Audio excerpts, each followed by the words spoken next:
Today we're here to go over the brand new Vanquish VS4-10 Ultra.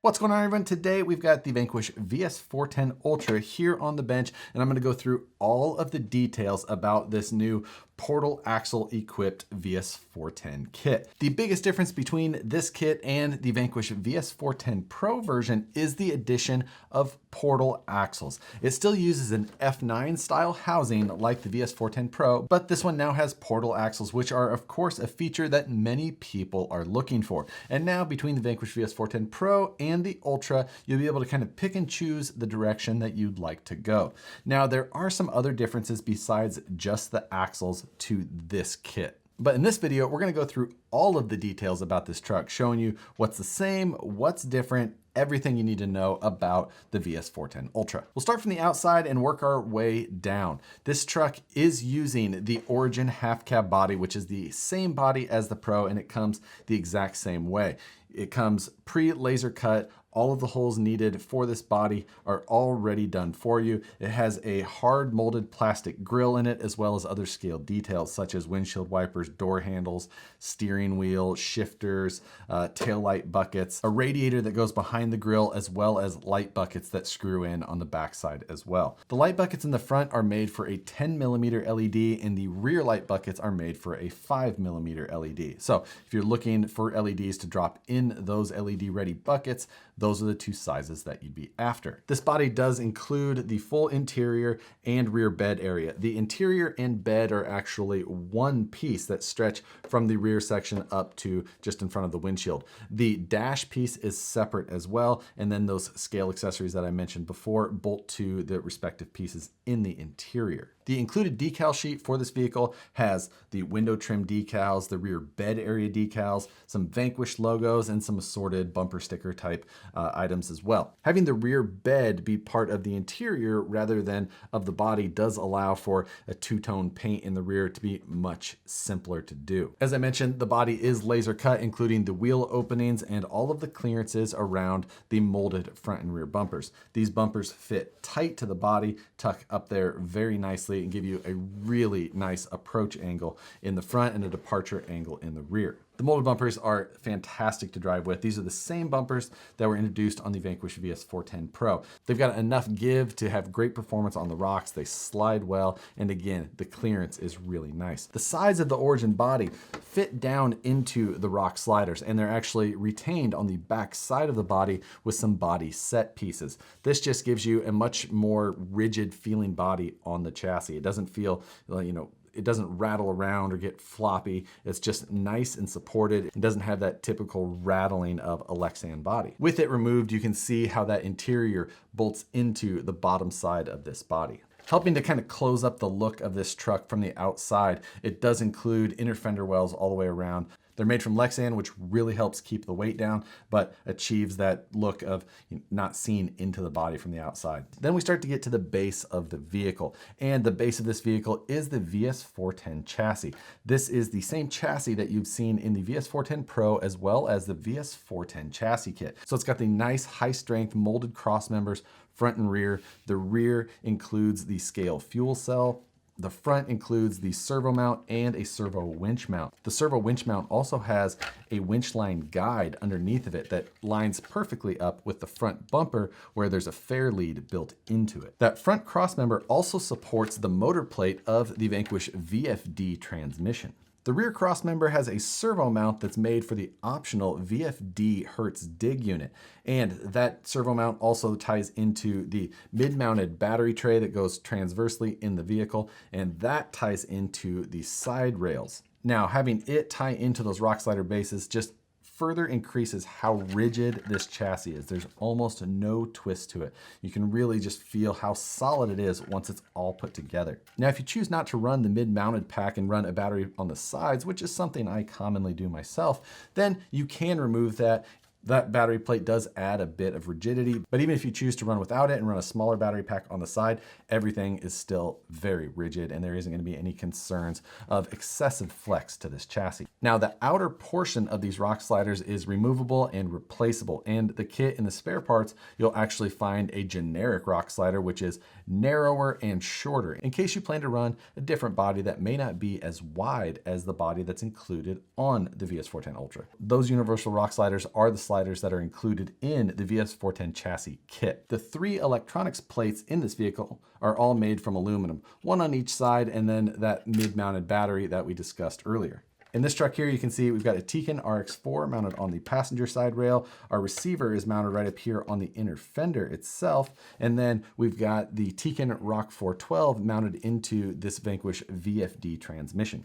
The VFD transmission included in the VS4-10 Ultra is the same spec that you'll see in the Vanquish VFD transmission kit. The difference in the transmissions between the VS4-10 Ultra and the VS4-10 Pro are that in the Ultra, you do have the molded motor plate, standoffs, and bearing plates, and the sintered gears inside of the transmission. Now, the sintered gears that come in this transmission are still incredibly stout, and I see no concerns that anybody should have as far as having the sintered gears in here versus the machine gears that come in the Pro. Transfer case gears in this transmission do give you a 6.5% overdrive right out of the box. And up front under the spur gear cover, we've got standard 32 pitch pinion and spur. If you're not familiar with the VFD transmission and its benefits, the overall design concept was to take the motor and move it as far forward and as low as possible. Now, to do that, it did require the use of an offset front axle, and that is something that you've seen on the VS4-10 Pro and now the Ultra as well. But this allows you to have this one-piece transmission unit that comes in and out of the vehicle with 6 screws. Having that motor low and forward, though, does require some extra protection. So you'll see the VFD skid plate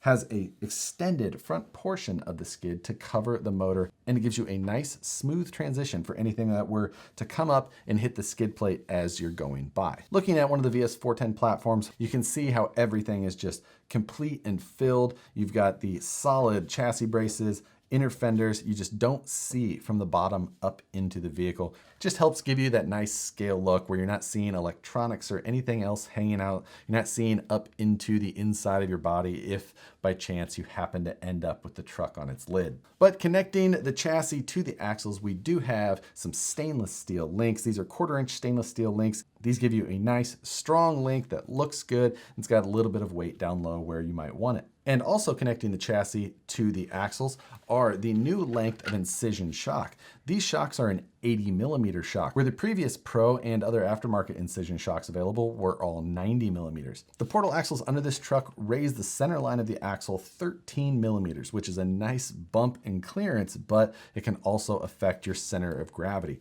So to combat that, the shocks were shortened by 10mm. That helps bring the center of gravity back down in the truck, but still provides you that clearance. Now, an 80mm shock will have slightly less travel than a 90mm, so you'll see slightly less axle flex in this versus a standard 90mm shock. But the trade-off is a truck that is nice and planted out of the box with that additional clearance.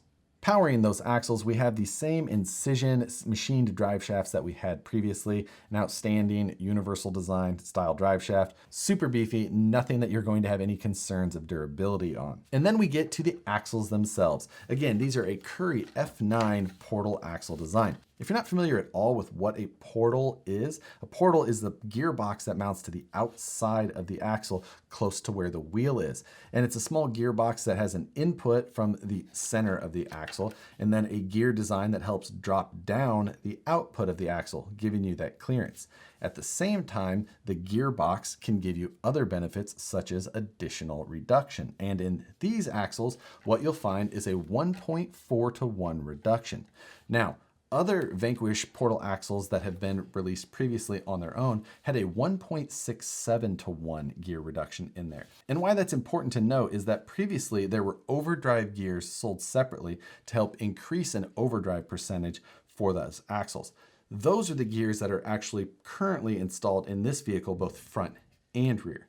So if you would like to increase the percentage of overdrive you have in this vehicle from the 6.5% that it ships with stock, you would need to buy the standard gears from Vanquish and put those in the rear portals. That would increase the reduction from 1.4 to 1.67 to 1. And that would put your total overdrive percentage somewhere in the mid 20% range if you chose to do that. Or if you wanted to increase the overdrive percentage, there's always the 21% overdrive gear set that goes in the transfer case. If you used both methods and put the gear set in the rear portals and the transfer case set, you would end up far above the 30% range, which is getting a little drastic. So unless you were really looking at some sort of extreme competition type setting where you're looking for that really, really high overdrive percentage, might not be the best idea to mix both of those options together. But nonetheless, the options are there if you were really looking for it. The portal knuckle design on these Curry F9s